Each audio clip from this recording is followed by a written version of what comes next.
میں نے دیکھا کہ چچی نے شلوار نہیں پہنی ہوئی۔ یہ دیکھ کر میں حیران رہ گیا۔ 2 بچوں کی پیدائش کے بعد بھی ان کی چڑیا بند مٹھی کی طرح تنگ تھی۔ پھر انہوں نے اپنی چڑیا کو مسلنا شروع کیا، جس کی آواز سے میں نے اپنا ہتھیار جلدی سے نکالا اور پھر میرا نام کاشف ہے اور میرا تعلق پنجاب کے شہر شیخو پورہ کے نوائی علاقہ سے ہے، لیکن والد صاحب کی نوکری اسلام آباد میں ہو گئی ہے اور میں اور میری فیملی وہاں شفٹ ہو گئے ہیں۔ یہ ان دنوں کی بات ہے جب میں 12ویں کے امتحان دے کر فارغ ہوا تھا اور دوستوں کے ساتھ آوارہ گردی اور نیٹ کے استعمال کے علاوہ اور کوئی خاص کام نہیں تھا۔ ایک ایسا کام جو روزانہ رات کو سونے سے پہلے کیا کرتا تھا وہ یہ کہ پورا 1 گھنٹہ زیتون کے تیل سے نفس کی مالش کیا کرتا تھا، اور اس کی بدولت میرا طوطا صحت مند ہو گیا تھا۔ لیکن بدقسمتی سے آج تک اس کو چڑیا کا مزہ نہیں آیا تھا۔ ہوا کچھ یوں کہ میں نے شیخو پورہ اپنے ابا کے گھر جانے کا پروگرام بنایا، جہاں پہ میری دادی اور چچا اور ان کی فیملی کے لوگ رہتے ہیں۔ بڑے چچا کی شادی ہوئی تھی اور وہ سرکاری ملازم تھے۔ وہ فوت ہو چکے تھے۔ ان کے 2 بچے تھے، ایک لڑکی کی عمر 16 سال اور بیٹی 14 سال کی ہے، اور چھوٹے چچا کی شادی نہیں ہوئی۔ وہ بھی نوکری کرتے ہیں اور وہ بھی سرکاری ملازم ہیں۔ جب میں وہاں شام کو پہنچا تو جون کا مہینہ چل رہا تھا۔ مجھے دیکھ کر وہاں سب لوگ خوش ہو گئے۔ ہم سب نے مل کر کھانا کھایا اور سونے کی تیاری کرنے لگے۔ اور دیہاتوں کا ماحول یہ ہوتا ہے کہ لوگ کھلے صحن پر یا چھت پر سوتے ہیں۔ چھوٹے چچا اور بڑے چچا کا بیٹا نیچے اپنے کمرے میں ہی سوتے تھے۔ ویسے بھی چچا کے بیٹے کو رات کو دیر تک ٹی وی دیکھنے کا شوق تھا۔ چچی نے چھت پر میری بھی چارپائی لگائی۔ میں تھکا ہوا تھا اور چارپائی پر لیٹ گیا، اور کچھ دیر بعد میری آنکھ لگ گئی تھی۔ رات کو جب سب سوئے ہوئے تھے، اچانک مجھے گرمی کی وجہ سے پیاس لگی۔ گرمی محسوس ہوئی کہ گرمی اور پیاس کی شدت سے میری آنکھ کھل گئی۔ ساتھ چارپائی پر چچی سوئی ہوئی تھی۔ جب وہاں دیکھا تو ان کی چارپائی خالی تھی۔ میں نے سوچا ہو سکتا ہے وہ باتھ روم گئی ہوں یا پیاس لگنے کی وجہ سے پانی پینے کے لیے گئی ہوں۔ میں چارپائی سے اٹھا اور چھت پر بنا ہوا ایک کمرہ تھا جس میں پانی کا کولر پڑا ہوا تھا، اس کمرے کی طرف چل پڑا۔ جب میں کمرے کے دروازے پر پہنچا تو دروازہ بند تھا، لیکن دروازے کے نیچے سے ہلکی سی روشنی آ رہی تھی۔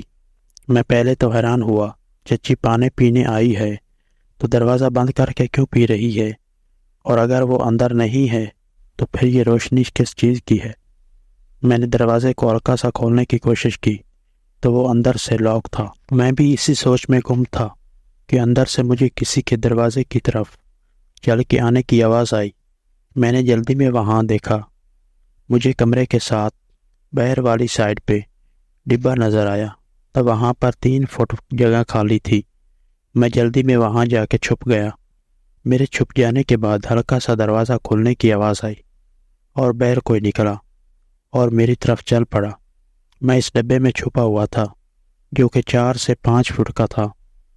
میں اس ڈبے کے پیچھے پاؤں کے بل بیٹھا یہ منظر دیکھ رہا تھا، لیکن مجھے وہاں کوئی نہیں دیکھ سکتا تھا، لیکن مجھے چاند کی روشنی میں صاف نظر آ رہا تھا۔ جب چچی ڈبے کے قریب پہنچ گئی تو میں نے دیکھا کہ چچی نے شلوار نہیں پہنی ہوئی۔ یہ دیکھ کر میں حیران رہ گیا۔ 2 بچوں کی پیدائش کے بعد بھی ان کی چڑیا بند مٹھی کی طرح تنگ تھی۔ پھر انہوں نے اپنی چڑیا کو مسلنا شروع کیا، جس کی آواز میرے کانوں میں گونج رہی تھی۔ وہ مجھے مدہوش کر رہی تھی۔ میں یہ نظارہ کوئی 1 منٹ تک دیکھتا رہا۔ جب چچی وہاں سے فارغ ہوئی تو دوبارہ اسی کمرے کی طرف چل پڑی۔ میں ان کے جانے کے بعد 2 منٹ کے بعد چھپکے سے وہاں سے نکلا اور کمرے کی طرف گیا، اور اب کی بار دروازہ ہلکا سا کھلا ہوا تھا، لیکن ہلکی سی روشنی پھیل رہی تھی۔ میں نے جھانکا تو تھوڑا سا اندھیرا ہونے کے باوجود اندر کا جو منظر دیکھا وہ میرے ہوش اڑانے کے لیے کافی تھا۔ اندر سائڈ کے ایک کونے میں چچی بیٹھی ہوئی تھی، انگلی چلا رہی تھی اور عجیب عجیب آوازیں نکال رہی تھی۔ دوسری چیز جو میرا مطلب تھا وہ یہ کہ چچی کا پورا جسم فٹ تھا۔ ان کا قد 3-4 فٹ تھا، اور وہ 2 بچوں کی پیدائش کے بعد بھی ان کا جسم ڈھیلا نہیں تھا۔ اس منظر کے دوران میری نظر چارپائی پہ گئی تو ایک گاجر وہاں پڑی دیکھی جو کہ سائز میں 4 انچ کی تھی اور 1 انچ چوڑی نظر آ رہی تھی۔ میں سوچ ہی رہا تھا کہ چچی نے وہ گاجر آسانی سے اندر ڈال دی۔ یہ نظارہ دیکھ کر میرے ہوش اڑ گئے اور میں اپنی شلوار کو ڈھیلا کیا۔ میں نے اپنی شلوار میں ہاتھ ڈالا اور اپنا طوطا باہر نکال لیا۔ یہ بات نہیں کہ میں کوئی لونڈے باز ہوں اور نہ ہی کوئی ایسا شوق رکھتا ہوں، لیکن لڑکی کے معاملے میں دیوانہ ہوں۔ چچی 5 منٹ سے گاجر کو اندر باہر کر رہی تھی اور آہستہ آہستہ آواز بھی نکال رہی تھی۔ میں نے چچی کو دوبارہ دیکھا تو چچی نے اپنی رفتار تیز کی اور چچی مزید گرم ہو گئی اور چچی فل مستی میں آ گئی، اور میں نے بھی اپنے طوطے کو چچی کی طرف دیکھ کر تیزی سے مسلنا شروع کر دیا۔ مستی میں میری آنکھیں بند ہو گئی۔ میں تو پورا تصورات کی دنیا میں چلا گیا، اور جب آنکھیں کھولی تو میرے پاؤں تلے زمین نکل گئی۔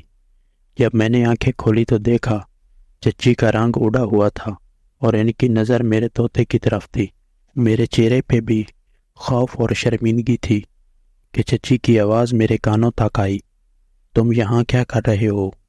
تو میں بغیر چچی کی طرف دیکھے تیزی سے چلتا ہوا نیچے اترتا اور باتھ روم میں جا کے اندر سے لاک لگا لیا، اور خوف اور شرمندگی سے سوچنے لگا کہ اب آگے کیا ہوگا، میں چچی کا سامنا کیسے کروں گا؟ اگر انہوں نے کسی کو بتا دیا تو مجھے بہت مار پڑے گی، اور خاص کر کے سب سے چھوٹے چچا کے بارے میں سوچنے لگا۔ میرے چھوٹے چچا سخت طبیعت کے مالک تھے اور میں نے بچپن میں ان سے بہت مار کھائی تھی۔ وہ واش روم میں 2 گھنٹے تک بیٹھا رہا اور پھر ہمت کر کے ہاتھ منہ دھویا اور اپنے منہ کو صاف کیا، پھر وہاں سے دبے پاؤں چلتا ہوا اپنی چارپائی پر آ کر لیٹ گیا۔ چارپائی پہ آ کر لیٹا ہوا تھا کہ چچی بھی وہاں میری چارپائی پر آ کر لیٹ گئی، اور انہوں نے کہا کہ بیٹا میرے اندر کی آگ کو ٹھنڈا کر دو۔ میں تو بڑے عرصے سے گاجر سے اپنی آگ کو ٹھنڈا کرتی رہی، تو میں نے ایک دن چچی کو کمرے میں پکڑا اور اپنے اوپر گرا لیا، اور چچی اپنی چڑیا کو کھول کر میرے اوپر بیٹھ گئی اور ایسے ہی کام چلانے لگی۔ تقریباً 10 منٹ کے بعد میں نے کہا چچی میں فارغ ہونے لگا ہوں، اور میں نے ایک دم باہر نکال دیا۔ چچی کی برسوں کی پیاس بجھ گئی اور میری آگ بھی ٹھنڈی ہو چکی تھی۔